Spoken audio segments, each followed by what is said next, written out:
क्या विष्णु का 10वां अवतार कल्कि अवतार का जन्म ऑलरेडी हो चुका है?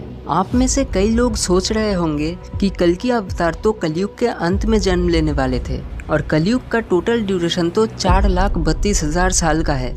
लेकिन रियलिटी में क्या आपको पता है कि त्रेता युग और द्वापर युग का ड्यूरेशन भी 12,96,000 और 8,64,000 साल लिखा हुआ था। लेकिन कई सारे सबूत से हमें ये पता चला है कि द्वापर युग आज से करीब 5,000 साल और त्रेता युग आज से करीब 7,000 साल पहले बीत चुका है। मतलब युग बस कुछ हजार सालों में ही खत्म हो रहे हैं। तो क्या कलयुग का अंत भी नजदीक है? चलिए आपको एक और शॉकिंग चीज बताते हैं। सदगुरु के हिसाब से कलयुग ऑलरेडी खत्म हो चुका है और अभी हम द्वापर युग में जी रहे हैं और ईयर 2082 में द्वापर युग भी खत्म हो जाएगा और हम त्रेता युग में पहुंच जाएंगे। इस वीडियो में हम उन सारे सोर्सेस जो मुझे रिसर्च के दौरान मिले हैं उनसे ये पता करने की कोशिश करेंगे कि आखिर इन सारी बातों में से सच क्या है और एग्जैक्टली कब कल्कि अवतार का जन्म होगा और कलयुग का अंत होगा। सबसे पहले सदगुरु से शुरू करते हैं। उनके हिसाब से कलयुग कुछ हजार साल पहले खत्म हो चुका है और अभी हम द्वापर युग में जी रहे हैं। So right now we are moving into Treta Yuga, which is the second best time. जब मैंने इस पर थोड़ा रिसर्च किया तब मैं भी शॉक्ड था क्योंकि मुझे ऐसे दो चीजें मिले जो सदगुरु के इस थ्योरी को सही प्रूव करते हैं। उनमें से पहला और सबसे इम्पोर्टेंट है वेद। अगर वेदों में देखें तो युग का टोटल ड्यूरेशन करीब 12,000 साल बताया गया है, जिसमें से कलयुग बस 1,200 साल का है और इस हिसाब से कलयुग ऑलरेडी खत्म हो चुका है। अब दूसरी चीज जो इसको सपोर्ट करता है वो है परमहंस योगानंद के गुरु श्री युक्तेश्वर जी की किताब दी होली साइंस, जिसमें वो लिखते हैं कि युगों का टोटल ड्यूरेशन 12,000 साल की ही होती है, लेकिन युग का जो साइकिल है वो टोटल 24,000 साल का होता है। इसको ऐसे समझिए कि पहले हम सतयुग से कलयुग आते हैं, फिर हम वापस कलयुग से सतयुग की ओर जाते हैं। और ये बिल्कुल सही भी है क्योंकि धरती में कोई भी चेंज इतना सडनली नहीं आता। ऐसा नहीं होता कि आज कलयुग है और अचानक कल से सब अच्छे हो जाएंगे और कल से सतयुग शुरू हो जाएगा। चीजें धीरे धीरे समय के साथ बदलती है। इसको अगर साइंटिफिक पॉइंट ऑफ व्यू से देखें तो हमारे अर्थ का जो एक्सिस है वो हर 24,000 साल बाद एक कंप्लीट सर्कल बनाता है, जिसके कारण लगभग हर 24,000 साल बाद हर मौसम अपने आप को एग्जैक्टली रिपीट करते हैं सेम तरीके से। और एंशिएंट ग्रीस की किताबों में भी 24,000 साल का एक परफेक्ट ईयर माना गया है। और अगर इसके हिसाब से हम दो कलयुग को एक के बाद एक रखते हैं, फिर कलयुग का टोटल ड्यूरेशन करीब 2,500 साल का आता है, जिसका मतलब फिर से यही निकल रहा है कि कलयुग ऑलरेडी खत्म हो चुका है। लेकिन थोड़ा और रिसर्च करने के बाद मुझे दो ऐसे चीज़ें भी मिले जो इसको पूरी तरीके से गलत प्रूव करता है, और वो है पुराण और श्रीमद् भगवद गीता। क्योंकि पुराणों में एक कॉन्सेप्ट है दिव्य वर्ष का। मतलब वेदों में जो युगों का ड्यूरेशन 12,000 साल बताया गया है वो दरअसल 12,000 दिव्य वर्ष है, जिसको ह्यूमन ईयर्स में कन्वर्ट करने के लिए हमें उससे 360 मल्टीप्लाई करना होगा। अब अगर हम कलयुग जो कि 1,200 साल का बताया गया है उससे अगर 360 को मल्टीप्लाई करते हैं तो ये टोटल 4,32,000 साल का आता है। और अगर हम ये मान ले कि दो कलयुग एक के बाद एक आती है, फिर कलयुग का ड्यूरेशन ही 8,64,000 साल हो जाएगा। दूसरी चीज़ जो इसको गलत प्रूव करता है वो है कल्कि पुराण और श्रीमद् भगवद गीता। क्योंकि कल्कि पुराण में हमें कल्कि अवतार के बारे में बहुत डिटेल्ड इन्फॉर्मेशन बताया गया है और भगवद गीता में भी कृष्ण कहते हैं कि हर युग के अंत में वो अवतार धारण करते हैं और पाप का अंत करके धर्म की स्थापना करते हैं। और क्योंकि कल्कि अवतार अभी भी नहीं आए हैं, इसका मतलब हम मान सकते हैं कि कलयुग का अंत अभी भी नहीं हुआ है।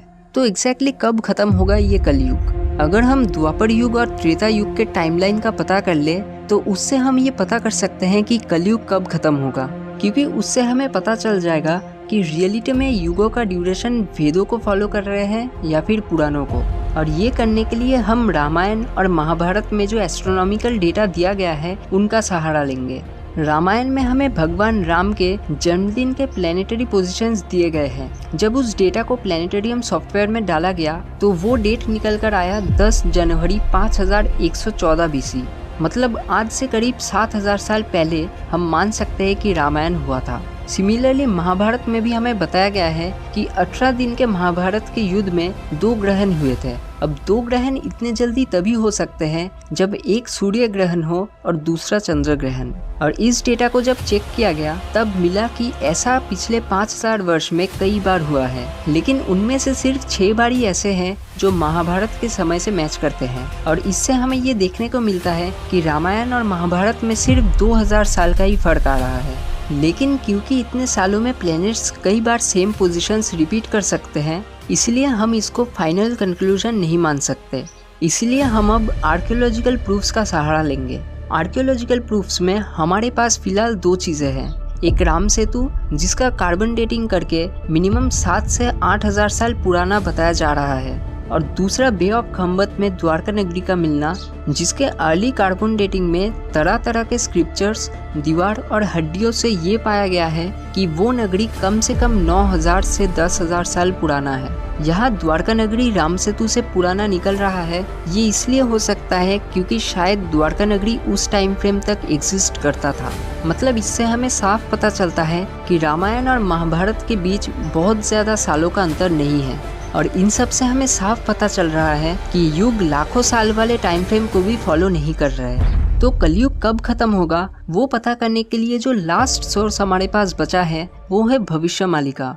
दरअसल आज से लगभग 600 साल पहले ओडिशा में 5 संतों के एक ग्रुप ने मिलकर भविष्यवालिका नाम की एक किताब लिखा था, जिनमें से एक अच्युतानंद दास को दिव्य दृष्टि प्राप्त था, जिसके सहारे उन्होंने कलयुग में घटित होने वाले कई सारे भविष्यवाणियां उस किताब में लिखी थे। उन भविष्यवाणियों में कुछ तो गलत प्रूव हुए, लेकिन इसके साथ कई सारे सही प्रेडिक्शंस भी है जो आप अपने स्क्रीन पर देख सकते हैं। और इस किताब में ये भी लिखा गया है कि कलयुग का धाम मतलब जगन्नाथपुरी का मंदिर कलयुग के अंत में पानी में डूब जाएगा, और कलयुग का जो फाइनल बैटल होगा वो कटक के एक फोर्ट में लड़ा जाएगा। और उस किताब में उन्होंने इसका प्रॉपर डेट भी मेंशन किया है कि ये सब कुछ साल 2020 से लेके 2025 के बीच होगा। मतलब कलयुग 2025 तक खत्म होने वाला है। और क्योंकि जगन्नाथपुरी कलयुग का धाम है, इसलिए इस किताब को पूरी तरीके से इग्नोर नहीं किया जा सकता। जगन्नाथपुरी चौथे धाम होने के साथ ये जगह बहुत इम्पोर्टेंट भी है, क्योंकि महाभारत में हमें देखने को मिलता है कि कृष्ण के ह्यूमन फॉर्म की मृत्यु के बाद जब उनके शरीर को जलाया गया तब उनका पूरा शरीर जल गया, लेकिन उनका जो हार्ट था वो नहीं जला। और लोगों का ऐसा मानना है कि वो इसलिए हुआ क्योंकि वो कोई भी नॉर्मल हार्ट नहीं था, वो एक मशीन टाइप चीज़ था जो लाइट के कांटेक्ट में आने पर वाइब्रेट करता था। और वो चीज़ अभी के दिन में जगन्नाथपुरी के मेन आइडल के वुडन स्टैचू के अंदर रखा गया है। और हर 12 साल बाद एंटायर पुरी के इलेक्ट्रिसिटी को कट ऑफ करके उस हार्ट को लॉर्ड जगन्नाथ के पुराने आइडल से नए आइडल में शिफ्ट किया जाता है, क्योंकि समय के साथ वो चीज़ लकड़ी के बने आइडल को खराब कर देती है। तो इस वीडियो में बताए गए सारे फैक्ट्स और एविडेंस के हिसाब से हम पहला कंक्लूजन बना सकते हैं कि कलयुग अभी भी खत्म नहीं हुआ है।